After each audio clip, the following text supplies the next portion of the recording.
तेरी मेरी कहानियाँ से सभी अपडेट पाने के लिए बेल आइकन दबाएं। आज की कहानी है वॉशिंग मशीन। सुधा की तबीयत आज कुछ ठीक नहीं थी, इसीलिए आज सबका खाना रोमा ने बना दिया। कहने को तो दोनों में देवरानी जेठानी का रिश्ता है, लेकिन प्यार सगी बहनों से भी बढ़कर है। दोनों के घर आस पास होने से सुख दुख में एक दूसरे के साथ मजबूती से खड़ी रहती हैं। रोमा के परिवार में एक बेटा है। पति की असमय मौत के बाद सुधा ने उसे बड़ा सहारा दिया। खुद के 3 बच्चे होने के बावजूद भी सुधा ने रोमा के बेटे विशाल पर भी अपनी ममता की छाया उसी तरह बनाए रखी जैसे अपने बच्चों पर। सुधा के पति एक वकील थे और उनका काम अच्छा चल रहा था। ऐसे में दोनों परिवारों की देखभाल करने में उनको ज़्यादा परेशानी नहीं थी। समस्या तब उत्पन्न हुई जब एक तरफ उनकी बेटी की शादी तय हुई और दूसरी तरफ हार्ट अटैक से वे असमय ही चल बसे। सुधा पर तो जैसे दुखों का पहाड़ टूट पड़ा। उस समय बेटी की शादी में मदद के लिए रोमा ने अपनी सारी जमा पूंजी देकर अपना फ़र्ज़ पूरा किया। सुधा के बेटे उतने लायक नहीं निकले जितनी उम्मीद थी, पर फिर भी अपना गुजारा करने लायक तो कमा ही लेते थे। परिवार बढ़ा तो जिम्मेदारियां भी बढ़ी।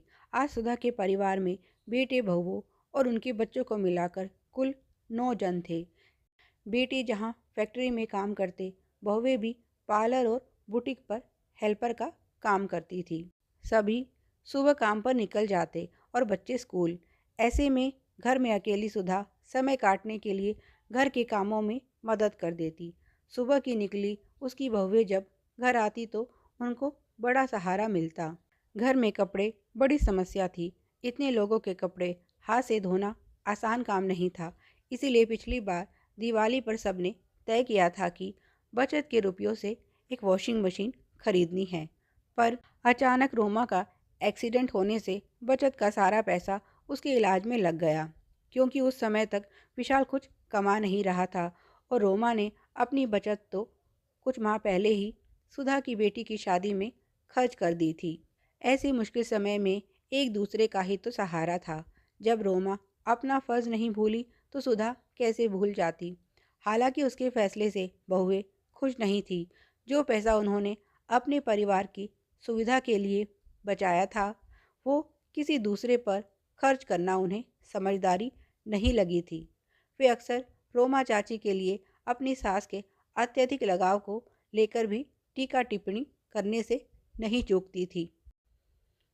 उनके अनुसार एक बार विशाल की अच्छी नौकरी लगने दो, फिर देखना कैसे माँ बेटे रंग बदलते हैं। जो बात वे उन्हें समझाने में असफल रही हैं, वो सबक समय उन्हें सिखा देगा। आज रोमा ने घर इसलिए संभाल रखा था क्योंकि सुधा को बुखार था और दोनों बहुएं घर पर नहीं थी। बड़ी बहू जहाँ अपनी भाभी के जापे में गई हुई थी, वहीं छोटी के मायके में शादी थी। वैसे अब उनका मिलना पहले से कम हो गया था। एक तो बहुओं की नाराज़गी, ऊपर से एक्सीडेंट के बाद से रोमा की सेहत भी गिर गई थी। अब हाथ पैरों में वो पहले जैसा तालमेल नहीं रहा था। इसीलिए अब घर से निकलना कम हो गया था। सुधा बहुओं के कलेश से बचने के लिए खुद भी उसके यहाँ कम जाने लगी थी। होली का त्यौहार पास था। आज कल में दोनों बहुओं के आने की संभावना थी। इसीलिए रोमा काम करके कुछ देर सुधा के पास बैठकर घर लौट गई थी। पिछले महीने ही विशाल की नौकरी लगी है। अपनी बड़ी माँ से यानी सुधा से उस दिन आशीर्वाद लेने आए विशाल से उसकी बहुओं ने गैरों जैसा बर्ताव किया था। यही बात सुधा ने दिल से लगा ली थी। बस तभी से उसकी सेहत कुछ ठीक नहीं है। उसने विशाल को अपना बेटा ही माना है। अब अपने ही घर में उसका अपमान वह कैसे सहन करे। अगले दिन बहुएं बच्चों को लेकर आ गई थी। आज सबकी छुट्टी होने से घर में चहल पहल थी। सुधा बाहर बैठी थी।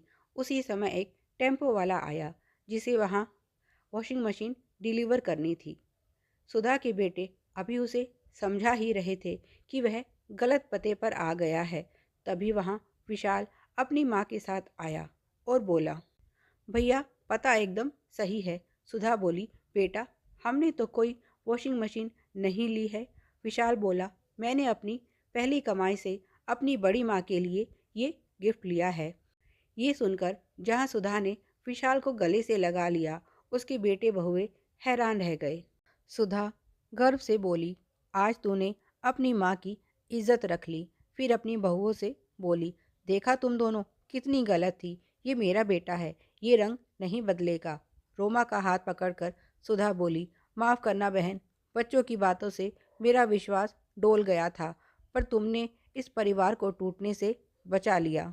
तब बच्चे मचलते हुए बोले, चाचा, दादी के लिए वॉशिंग मशीन और हमारे लिए होली का कोई गिफ्ट नहीं। उसी समय विशाल ने एक बड़ा सा थैला बच्चों की ओर बढ़ाते हुए कहा, ये रहे तुम सबके गिफ्ट। इस थैले में रंग गुलाल के साथ साथ सभी बच्चों के लिए सुंदर सुंदर पिचकारियाँ और खूब सारे गुब्बारे थे, जिन्हें देखकर उनके चेहरे खुशी से खिल उठे। सुधा की बहुएं अपनी सोच पर शर्मिंदा थी। आगे से उन्होंने परिवार की एकता को बनाए रखने का वादा किया और अपनी सभी बुराइयों को होली की पवित्र आग में जलाकर भस्म कर अच्छी सोच के साथ आगे बढ़ने का संकल्प किया। रोमा ने मिठाई खिलाकर इस सुखद पारिवारिक मिलन को मिठास से भर दिया। होली पर सभी गिले शिकवे भुलाकर ये परिवार एक हो गया। आप सभी को होली की हार्दिक शुभकामनाएं। इसी तरह की और भी मनोरंजक और पारिवारिक कहानियाँ पाने के लिए तेरी मेरी कहानियाँ को सब्सक्राइब करें। वीडियो पसंद आया तो लाइक और शेयर करें। Please like, share and subscribe.